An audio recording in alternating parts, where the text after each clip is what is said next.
हेमंत सोरेन के जेल से निकलने और मुख्यमंत्री बनने के बाद इंडिया गठबंधन को ऊर्जा मिल गया है। इंडिया गठबंधन पूरी तरह से चुनावी मूड में आ गई है। इंडिया गठबंधन इस बार भी हेमंत सोरेन के चेहरे के साथ ही चुनावी मैदान में उतरने वाले हैं। वहीं कांग्रेस सांसद सुखदेव भगत ने कहा कि हेमंत सोरेन के बाहर आने से और मुख्यमंत्री बनने से बीजेपी पूरी तरह से घबरा गई है। बीजेपी बोरो प्लेयर के साथ चुनाव में उतरी है और इसका खामियाजा उन्हें चुनावी मैदान में देखने को मिलेगा। वहीं चुनाव की तैयारी में जुटी झारखंड बीजेपी ने कहा कि चुनाव प्रभारी केंद्रीय मंत्री शिवराज सिंह चौहान और असम के मुख्यमंत्री लगातार चुनावी तैयारियों में जुटे हुए हैं।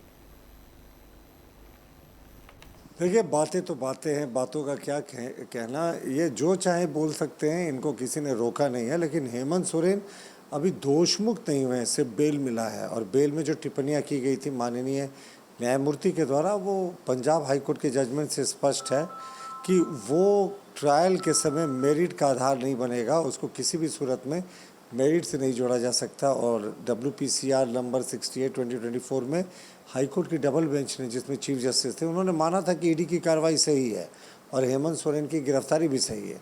तो बहरहाल अभी वो दोषमुक्त नहीं हुए हैं। लेकिन जो वातावरण ये तैयार कर रहे हैं गठबंधन के लोग, उससे ऐसा लग रहा है जैसे ये कोई स्वतंत्रता संग्राम या कोई जन आंदोलन से बाहर निकले।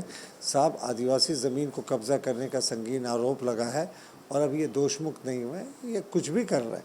मुझे नहीं लगता, जैसे 52 सीटों पर इस बार एनडीए आगे था और 27 सीटों पर सत्ताधारी गठबंधन सिमट गया था, तो संभवतः ये मार्जिन और बढ़ेगा। कितना असर पड़ेगा आने वाले इलेक्शन में? कोई असर नहीं पड़ेगा। हम तो अपने राष्ट्रवादी एजेंडा और जो लोकल इश्यूज़ हैं, जो हमारा एजेंडा होता है, उन सारे पे एजेंडों पे काम करते हैं।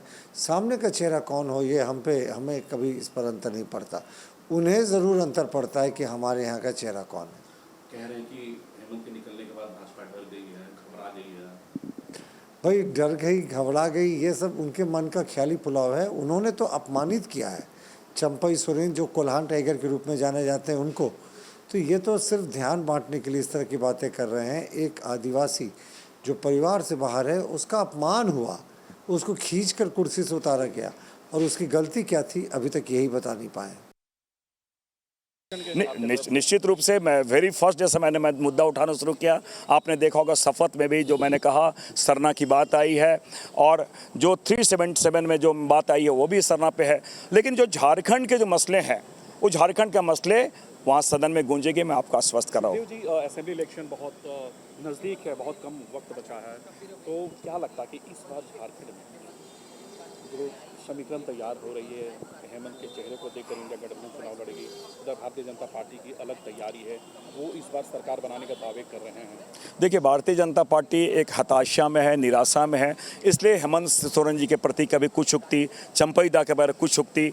मैं समझता हूँ उनके जो बोरोड प्लेयर हैं, हेमंत बिस्वा शर्मा जो आदिवासी विरोधी हैं, आपके शिवराज चौहान वो भी आदिवासी विरोधी हैं, किसी उनके कार्यकाल में मूत्र त्यागा जाता है आदिवासियों पे, और इनको ये जो है हेमंत बिस्वा शर्मा जो यहाँ के लोग हैं 200 सालों से ज़्यादा है, उनको टी गार्डन लेबर का वो दर्जा दिए हैं। पहले वो तो अपना क्लियर क्या है, आदिवासी के प्रति उनका नज़रिया क्या है। तो मैं समझता हूँ भारतीय जनता पार्टी आज से ही वो हारी हुई अपने स्वयं को मान रही है और इस प्रकार अनर्गल बयानबाजी वो करेगी। और आपको मैं कह सकता हूँ भारतीय जनता पार्टी की स्थिति ये हो गई है कि खिसियाने बिल्ली खंभा नोचे। सरकार को लेकर आप क्या कहेंगे? मतलब जो कमिंग इलेक्शन जो है, असेंबली इलेक्शन में इंडिया गठबंधन में एक बार फिर हेमंत सोरेन को का चेहरा उन्होंने सामने लाया है। मैं समझता हूँ कि हेमंत सोरेन जी को पिछली बार उनके चेहरे पर जनादेश मिला था, और ये लड़ाई जो है इंडिया गठबंधन की लड़ाई है।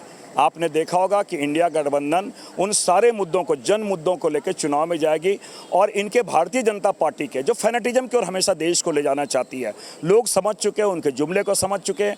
अभी आपने देखा होगा जो सदन में मोदी जी का जो भाषण हुआ उसके व्यूज़ देख लीजिए, और राहुल गांधी जी का भाषण उसके व्यूज़ देख लेते हैं। राहुल गांधी केवल कांग्रेस की आवाज़ नहीं, पूरे देश की आम लोगों की आवाज़ वो बन चुकी।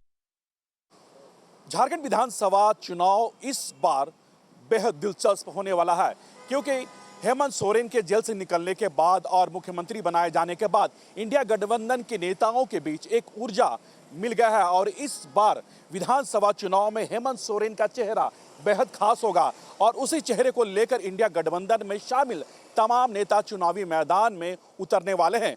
लेकिन दूसरी ओर भारतीय जनता पार्टी ने भी चुनाव को लेकर तैयारियां शुरू कर दी है।